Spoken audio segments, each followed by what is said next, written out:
আল্লাহ তিনি ছাড়া কোনো ইলাহ নাই, তিনি শাশ্বত চিরঞ্জীব, তিনি সবকিছু রক্ষণাবেক্ষণ করেন। আমরা অবাক, আল্লাহ তুমি সবকিছু রক্ষণাবেক্ষণ করো, তুমি ক্লান্ত হও না? তোমার ঘুম আসে না? আমরা যদি 8 ঘন্টা কাজ করি, আপনাদের ডিউটি কয় ঘন্টা? 12 ঘন্টা। ঘুম আসে না রাতে? সারাদিন যখন কাজ করেন বিছানায় যেয়ে পড়লেই আয় রেখে আরামের ঘুম। আল্লাহ বলেন না নাউমাকুম সুবাতা, আমি ঘুমকে বানিয়েছি তোমাদের বিশ্রামের বাহন। আলহামদুলিল্লাহ। 12 ঘন্টা কাজ করে আবার 4 ঘন্টা 5 ঘন্টা ঘুমাইলেই আবার শরীরের ভেতরে এনার্জিটা দিয়ে দেয় কে? এবার আমাদের মাথায় প্রশ্ন জাগে, আল্লাহ তুমি চিরঞ্জীব, তুমি সবকিছু রক্ষণাবেক্ষণ করো, এত কাজ তুমি করো, এত কিছু তুমি দেখো, তোমার কি ক্লান্তি আসে না? তোমার কি ঘুম আসে না? আল্লাহ তখন বলেন লা তাখুযুহু সিনাতু ওয়ালা নাওম, আমি আল্লাহর চোখে ঘুম নাই। ঘুমের আগে যে তন্দ্রা, সে তন্দ্রাটাও আমি আল্লাহর নাই। নেভার স্লিপ নর স্লাম্বার ওভারটেকস হিম। আল্লাহর ঘুম নাই, ঘুমের আগে যে তন্দ্রা আসে ওইটাও নাই। একটা হচ্ছে গভীর ঘুম, এটার বলে নাওম, আর একটা হলো সিনা, বৈশা আছি গাড়িতে ঝিমাইতেছেন, এরকম হয় না? পুরা ঘুমটা এখনো আসে নাই, কিন্তু একটু ঝিমুনি ঝিমুনি ভাব। আল্লাহ বলে ঘুম তো আমি আল্লাহর নাই, ঘুমের আগে যে ঝিমানি আসে ওই ঝিমানিটাও নাই। আল্লাহ ডেকে বলে গোলাম, আমি আল্লাহ যদি ঘুমাই, আমি আল্লাহ যদি তোদের মতো ঝিমাই, ভোর রাতে তুই যখন ঘুমিয়ে থাকবি তোর হার্ট হৃৎপিণ্ডটাকে সচল রাখবে কে? তোর যখন রিজিকের দরকার তখন তোর রিজিক দিবে কে? তোর দেহের মধ্যে রক্তের সঞ্চালন করবে কে? ঝর্ণা থেকে পানি নামাবে কে? আকাশ থেকে বৃষ্টি ঢালবে কে? আল্লাহ যদি ঘুমাইতো সব ভেঙে খান খান হয়ে যেত। এখন আমাদের মতো আল্লাহ যদি ঘুমায়, আমার মাঝরাতে কিছু লাগবে, আমি যাবো কার কাছে? উনি তো ঘুমাইতেছি। কথা বলেন। আমার গভীর রাতে কিছু দরকার, তখনও আমার আল্লাহর দয়ার দরকার আছে না নাই? এজন্য আল্লাহ বলেন লা তাখুযুহু সিনাতু ওয়ালা নাওম, আমি আল্লাহর চোখে ঘুম নাই, ঘুমের আগে যে তন্দ্রা আসে তন্দ্রাটাও নাই। সুবহানাল্লাহ। যখন যেটা লাগে সব দেই। আল্লাহু আকবার। কে দিবে? আল্লাহ যদি ঘুমাতো কে রক্ষণাবেক্ষণ করতো? কেউ ছিল না, কেউ নাই, ভেঙে সব খান খান হয়ে যেত, টুকরো টুকরো হয়ে যেত। আল্লাহু আকবার। এজন্য তিনি ঘুমান না। ঘুমের আগে যে তন্দ্রা আসে সেটাও তার চোখে আসে না। ঘুম এটা দুর্বলতার প্রতীক। ঘুম কি? সবাই বলেন কিসের প্রতীক? আমার আল্লাহ তো দুর্বল। হ্যাঁ, আগে অনেক শক্তি ছিল, এখন নাই। হ্যাঁ, যে ফেরাউনকে এক থাপ্পড় মেরে সাগরে ডুবাইছে, আছে ওই ক্ষমতা আল্লাহর? যে নমরুদকে ল্যাংড়া মশা দিয়ে দুনিয়া থেকে শেষ করে দিয়েছে, ওই আল্লাহর ক্ষমতা আজও আছে না নাই? আজও আছে, আজও আছে। ঘুম হচ্ছে দুর্বলতার প্রতীক। আল্লাহর ঘুম নাই। আল্লাহ যদি ঘুমায়, সূর্যের সাথে চন্দ্র লেগে, একটার সাথে আরেকটা লেগে সব খান খান হয়ে যাবে, ঠিক কিনা বলেন? তাহলে 3 নম্বর কথা হচ্ছে আল্লাহর ঘুমে ধরে না। কি ধরে না? কিন্তু তন্দ্রা ধরে নাকি? ঝিমানি ঝিমানি আসে। ঘুম নাই, ঘুমের আগে যে তন্দ্রা আছে তন্দ্রা। রাব্বুল আলামিন বলেন লাহু মা ফিস সামাওয়াতি ওয়া মা ফিল আরদ, আকাশে যা আছে জমিনে যা আছে সব কিছুর একক মালিকানা একজনের। তিনি কে? আওয়াজ করে বলেন আকাশে যা আছে সবকিছুর মালিক কে?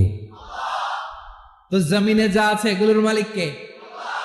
এ দুয়ের মাঝখানে যা আছে এগুলোর মালিক কে? আমার মালিক কে? আপনার মালিক কে?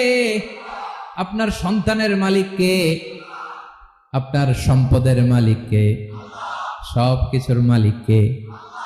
আমরা দুনিয়ার আসল মালিক না, ক্ষণস্থায়ী মালিকানা আমাদের। ক্ষণস্থায়ী।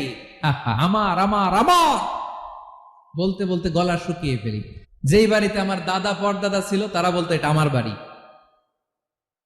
আমার দাদা বলতো এটা আমার বাড়ি, আমার বাবা বলছে আমার বাড়ি। এখন আমি এই বাড়িতে থাকি, আমি বলি আমার বাড়ি। আমি মারা গেলে আমার ছেলে বলবে আসলে কার বাড়ি? এই ঘরের আসল মালিক কে? সে আল্লাহ বললেন লাহু মা ফিস সামাওয়াতি ওয়া মা ফিল আরদ, আকাশে যা আছে জমিনে যা আছে এগুলোর আসল মালিকানা আল্লাহ। আমাদের কাছে সাময়িক সময়ের জন্য দিয়েছে কে? দিয়ে আল্লাহ দেখে, পরীক্ষা করে। কাউকে আল্লাহ সন্তান দিয়ে পরীক্ষা করে, কাউকে না দিয়ে, ঠিক কিনা? কাউকে ধনী বানিয়ে, কাউকে গরিব বানিয়ে, ঠিক কিনা? কাউকে সাদা বানিয়ে কাউকে কালো বানিয়ে, ঠিক কিনা? কাউকে ক্ষমতাশীল বানিয়ে কাউকে দরিদ্র বানিয়ে, ঠিক কিনা বলেন? সবটাই পরীক্ষা, যে যে অবস্থায় আছে এটা পরীক্ষা। আল্লাহ দেখে কোন অবস্থায় থেকে আমরা কি করি। কিন্তু আসল মালিকানা কার? ক্ষণস্থায়ী বাড়ির মালিক, ক্ষণস্থায়ী গাড়ির মালিক। বস্তা বস্তা টাকা পেয়ে মনে করবেন না এটার মালিক আমি। আজ আছি কাল, আজ মরলে কালকে। আহা, এই তো দুনিয়া। লাহু মা ফিস সামাওয়াতি ওয়া মা ফিল আরদ। যা আছে তিনি মালিক। এজন্য আমার আমার কম বলবেন। আমার আমার সব আমার, সব আমি খাবো, এরকম আসরা নাই, বলা যাবে না। আমরা আসল মালিক না। এই কিছুদিনের জন্য আছি, মুসাফিরি জিন্দিগি, সফরময় জিন্দিগি। আজ আছি কাল নাই, চলে যাব। থাকতে আসি নাই, তাই না? থেকে যাবেন একজন, তিনি কে? তাহলে আকাশ জমিন এ দুয়ের মাঝখানে যা আছে সবকিছুর একক একচ্ছত্র মালিকানা একটা সত্তার। আওয়াজ করে বলুন তিনি কে? ক্লিয়ার। 4 নম্বর কথা শেষ। আল্লাহ বলে সবকিছুর মালিক আমি। 5 নম্বর আল্লাহ বলেন মানযাল ইয়াশফাউ ইনদাহু ইল্লা বিইذনি।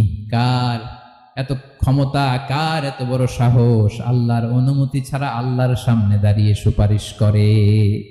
কার সাহস এত সুপারিশ করে? মনে করছেন বাবার দরবারে গেছেন, বাবা আপনার সুপারিশ করে জান্নাতে নিবে নাকি? আরে বাবার খবর কি হবে ওটাই তো বাবা জানে না। কথা বলেন। আপনি যে পীরের দরবারে যে সিজদায় পড়ে রইলেন, ওই পীরের অবস্থা কি হবে ওটার কোনো গ্যারান্টি আছে? এই সহজ হিসাবটা বুঝে না। আপনি যেই দরবারে যে মাথা ঘষেন, যেই দরবারে যে সেজদা দেন, যেই দরবারে যে মানত করেন, যেই পীরের পায়ের মধ্যে পড়ে থাকেন, ওই পীরের অবস্থা কি সেটাই তো সে জানে না, ঠিক কিনা? কেউ সুপারিশ করতে পারবে না। তবে হ্যাঁ, আল্লাহ যদি কাউকে দয়া করে অনুমতি দেয় তাহলে করতে পারবে, তাহলে পারবে। সেই কিয়ামতের দিনটা বড্ড ভয়ঙ্কর, কেউ সুপারিশ করার সাহস পাবে না। আরে আমার অবস্থা কি আমি জানি না, আমি আবার কারোর জন্য সুপারিশ করব? কথা বুঝেন নাই? আমার কি হবে আমি জানি, তা আমি আরেকজনের নিয়ে টেনশন করার সুযোগ কোথায়? ইয়া নাফসি ইয়া নাফসি, আল্লাহ আমারে বাঁচাও, আমারে বাঁচাও, আমারে বাঁচাও। কাঁদতে কাঁদতে মানুষ হয়রান হয়ে যাবে, এ নাকি আবার আরেকজনের বাঁচাবে। বিশ্বনবী বলেন, বিশ্বনবী একবার ছাগলের রান খাচ্ছিলেন। রান খেতে খেতে বিশ্বনবী বলেন আনা সাইয়্যিদুন নাসি ইয়াউমাল কিয়ামা, আমি কিয়ামতের দিন সর্বশ্রেষ্ঠ হব, মানুষের মধ্যে সর্বশ্রেষ্ঠ সেরা আমি বিশ্বনবী। আলহামদুলিল্লাহ পড়েন। বিশ্বনবী বলেন সেদিনটা বড্ড ভয়ঙ্কর। সেদিন কেউ কারো কোনো উপকারে আসবে না, বন্ধু বন্ধুর কাজে আসবে না, স্ত্রী স্বামীর উপকারে আসবে না, স্বামী স্ত্রীর উপকারে আসবে না, পীর সাহেব মুরিদরে বাঁচাতে পারবে না, মুরিদ পীর সাহেবরে বাঁচাতে পারবে না, নেতা কর্মীর পরিচয় দিবে না, কর্মী নেতার পরিচয় দিবে না, ভাই বোনকে চিনবে না, বোন ভাইকে চিনবে না, বাবা তার সন্তানকে চিনবে না, মেয়েকে দেখে মা দৌড়ে দৌড়ে পালাবে। বড্ড ভয়ঙ্কর দিন। বিশ্বনবী বলবেন জমিনটা এখনকার মতো থাকবে না, পুরো জমিনটা সমান হয়ে যাবে, ফ্ল্যাট। এখন তো গোল, তখন ফ্ল্যাট।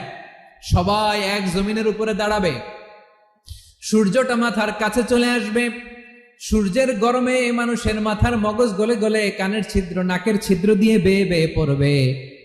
আহ, সবাই হয়রান পেরেশান ক্লান্ত শ্রান্ত। মানুষগুলো বলবে বাঁচার কোনো উপায় নাই।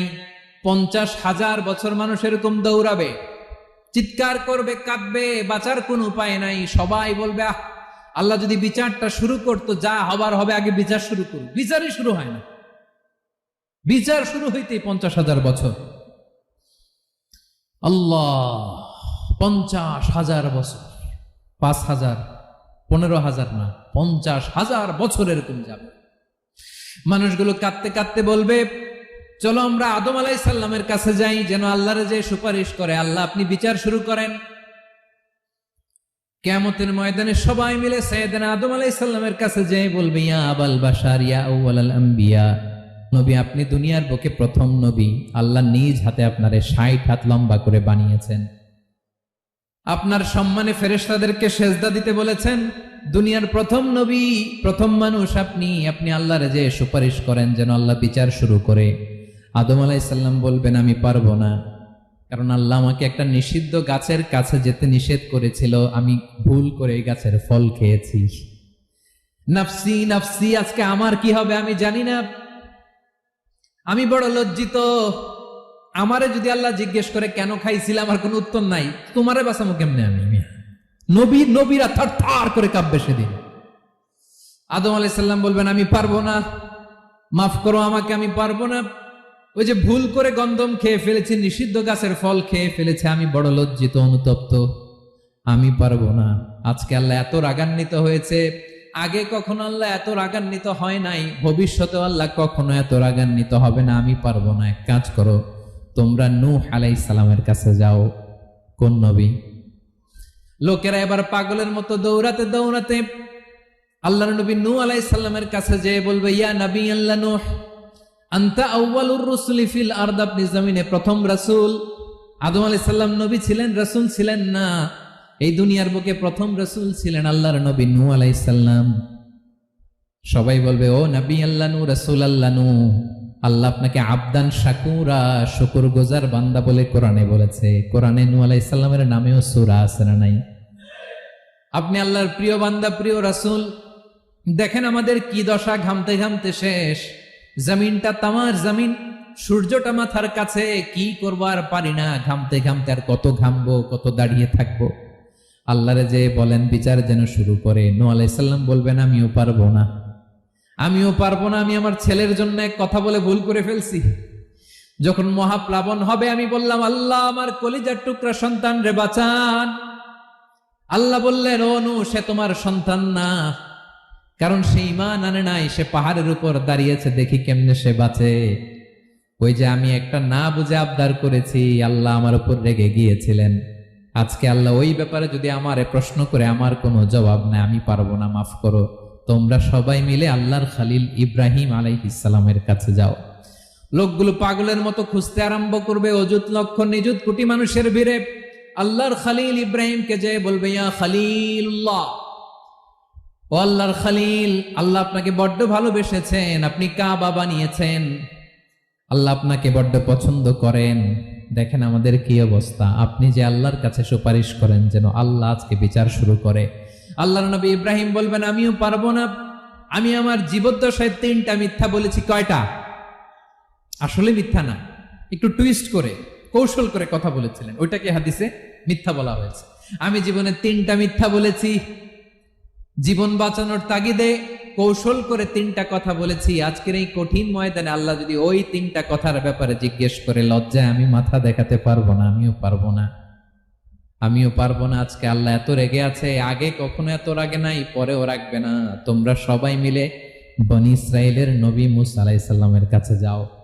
সবাই এবার যাবে মূসা আলাইহিস সালামের কাছে, যেয়ে বলবে, ইয়া নবী আল্লাহ মূসা, আপনি ছিলেন কালিমুল্লাহ, আল্লাহর সাথে সরাসরি কথা বলতেন।